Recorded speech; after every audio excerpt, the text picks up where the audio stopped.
Hello, I'm Kevin Church. Happy New Year. It's finally 2021, and we're looking forward to all the songs that are coming our way this year. And today, to introduce January's Songwriter of the Month for 2021 is Adam Tomcat. Hey, Adam, how are you? Good. How about yourself? Great. Glad you're here today. Yeah, thank you for having me. Absolutely. We want to get to know you a little bit. So, do you come from a musical family? Like, what's your journey? Where'd you start? So I do.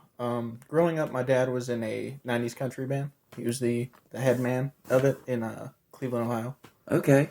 They were Tom Wilson and Texas Storm was what they went by. But I grew up going to gigs with him, band practice, all that fun stuff. So that kind of influenced me pretty heavy in now for my journey with songs and music and everything. Well, that's awesome. So, tell me more about his influence on you. Was it a country thing that's just inbred in you? Now you've got it. 100%. Yeah, like all the music he would listen to, songs they would write, the band practice, the music they would play. It's all stuff that I'm rediscovering now. That it's like, oh, I know this song. You know what I mean? Oh wow. When it comes Okay. to like covers or anything like that. So yeah, it's deep in there. It's weird. Well, that's pretty cool because as you mature in your own way, in your own right, you can pick things that are just part of you that you grew up with and bring them out. Absolutely. Yeah, I don't think you'd rip them off. I just think it just kind of roll, flow in, flow out.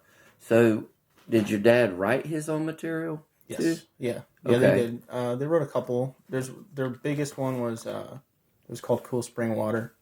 It's a bop. It's pretty good. All right. So you told me off camera that you write or was writing more sad material. Mm-hmm. Yeah, when I was in my younger days, yeah. Like 18. Were you a sad person or something? I guess so. I don't know. It was just one of those things that just had flowed right. I don't know if I was necessarily a sad person or anything like that, but it just reflected in the music. Gotcha. So what's turning that around now for you to change gears and want to write more uplifting That's a good question. I wouldn't material? say I wouldn't say it's necessarily more uplifting now, but Okay. I find it easier to get there with some songs. Excellent. Like without it sounding corny or like overplayed or something along those lines. It's not. I understand exactly what you're saying. As a songwriter myself, like writing sadder material seems to flow a little. It's a little easier if you go mellow and in that direction for me than trying to write a song that's peppy but not cheesy or overdone, or like it's been done 100,000 times. Exactly. Something unique. I understand that. Sometimes you write those songs, you feel like. Do you feel this way? Like where you feel like that's just so corny. I'm not even gonna touch that. Yep.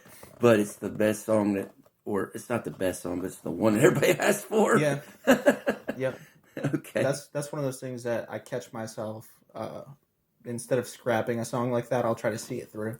Sure. And then keep it in the bank because, like you said, sometimes that's what people want to hear. Right. And you bust that out, and people lose their minds. Oh my God, I love that song. It's wild, isn't it? Yep. So as that happens for you, when you're performing too, doesn't it feel better to play that song too than the one that's so sad to you? I mean, does it, or do you feel more artistic freedom laying out the other material when you have ears to hear, Right. when you have people engaged and they Right. want to hear that material?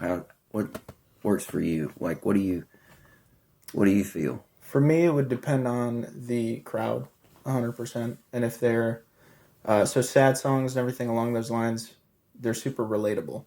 Everyone's been down. Everyone's had a heartbreak, tragedies, anything like that happen in their life. So people can relate to that super easy.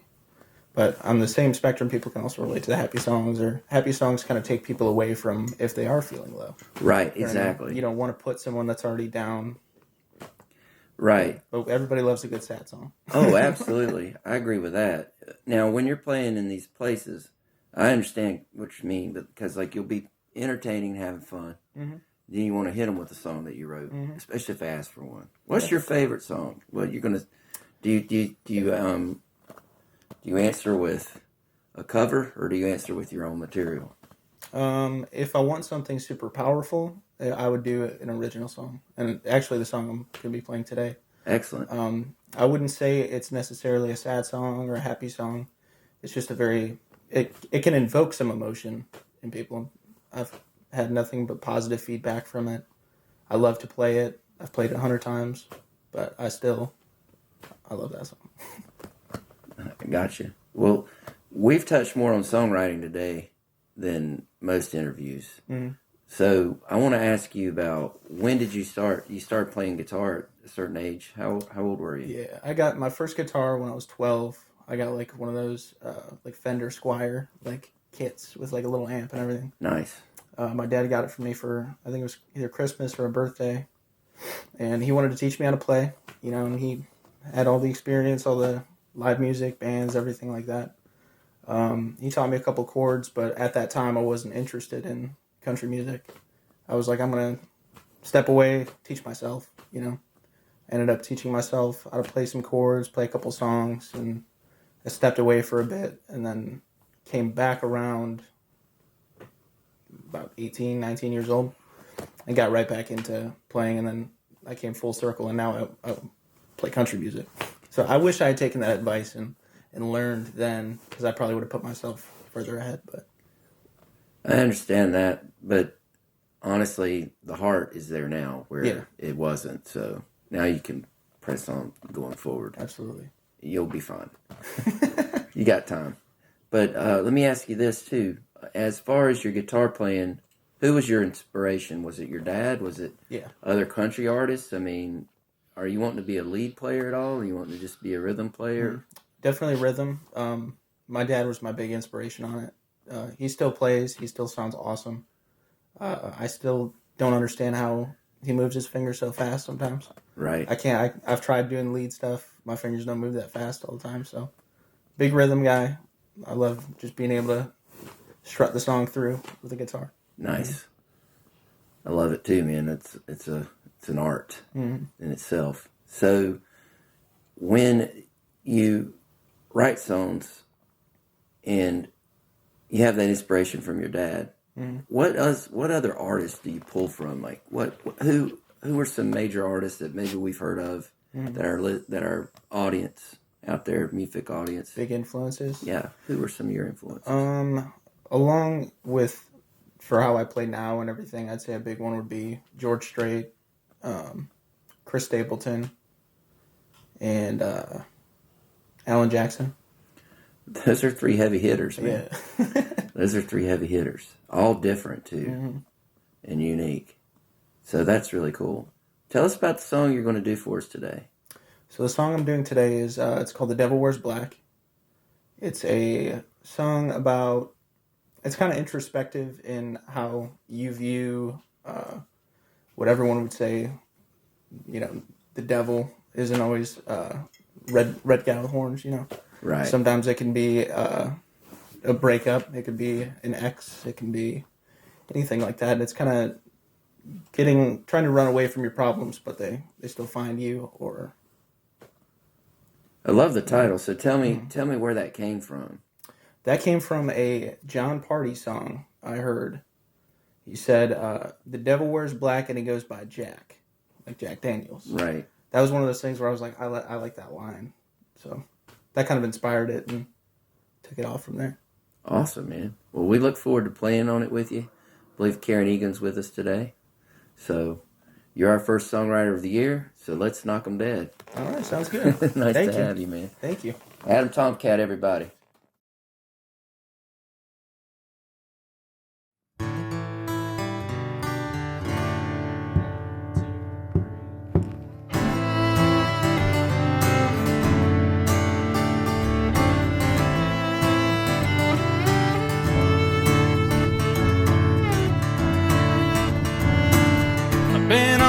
Road so long I lost all track of time.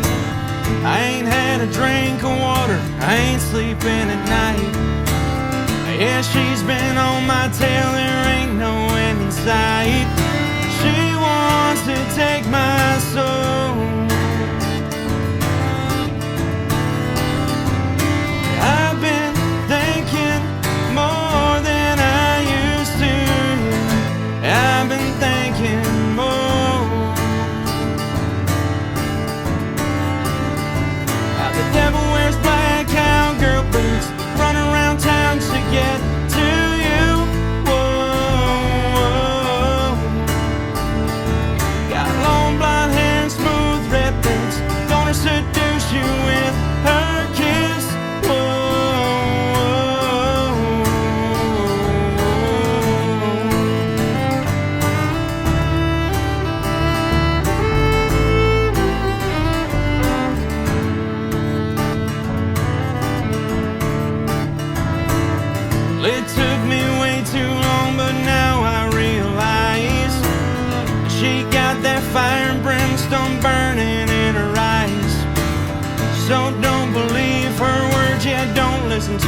She wants to take your soul. I've been drinking more than I used to. I've been drinking more. Yeah, the devil wears black cowgirl boots, run around towns to get to you. Whoa. Got long blonde hair and smooth red lips, gonna seduce you with her kiss.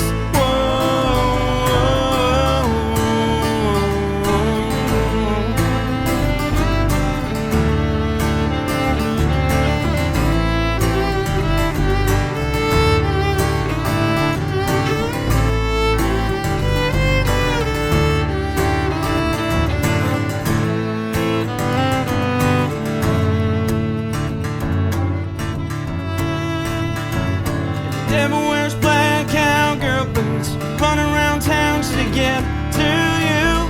Whoa. Got long blonde hair and smooth red lips, gonna seduce you with her kiss.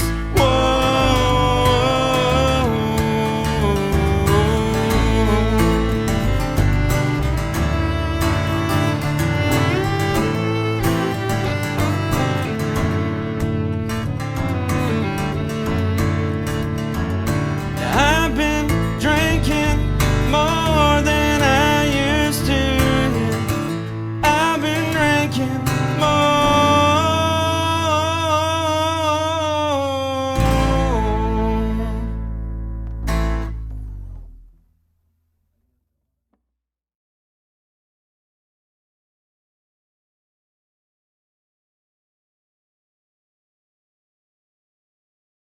MUFIC sets you free.